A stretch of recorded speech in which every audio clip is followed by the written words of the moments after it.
રાજકોટ જિલ્લા કોંગ્રેસ સમિતિ એઆઈસીસી દ્વારા વર્ષ 2025ને સંગઠન વર્ષ તરીકે ઉજવવાનું નક્કી કરવામાં આવ્યું છે। તેના અનુસંધાને સંગઠન સૃજન અભિયાનની શરૂઆત ગુજરાતથી કરવામાં આવી હતી।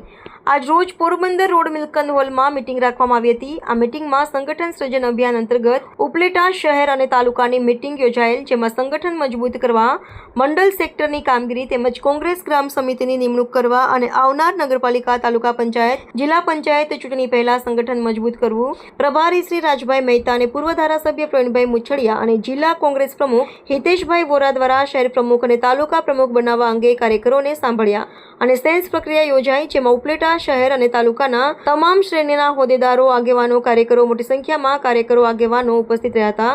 આ મીટિંગમાં કોંગ્રેસ પાર્ટીને મજબૂત બનાવવા નવા હોદ્દેદારોની નિમણૂક માટે ફોર્મ ભરવામાં આવ્યા। રાજકોટ જિલ્લા કોંગ્રેસ પ્રમુખ હિતેશ વોરા સંગઠન સૃજન અભિયાન અંતર્ગત ઉપલેટા શહેર અને તાલુકાની સેન્સ પ્રક્રિયા માટે અમે આવેલા છે। એમાં પ્રદેશ કક્ષાએથી અમારા પ્રભારી તરીકે પ્રવીણભાઈ મુછડિયા સાહેબ છે, રાજભાઈ મહેતા સાહેબ મોવાથી પધારેલ છે। ત્યારે અમે બધા જ કાર્યકરો, આગેવાનો સાંભળી અને તાલુકા પ્રમુખ અને શહેર પ્રમુખની જે નિમણૂક કરવાની છે અને કંટ્રોલ સેલની પણ જે નિમણૂક કરવાની છે, એના અંતર્ગત અમે વિવિધ લોકોને સાંભળી અને અમે અમારો રિપોર્ટ પ્રદેશ કક્ષાએ રજૂ કર્યો।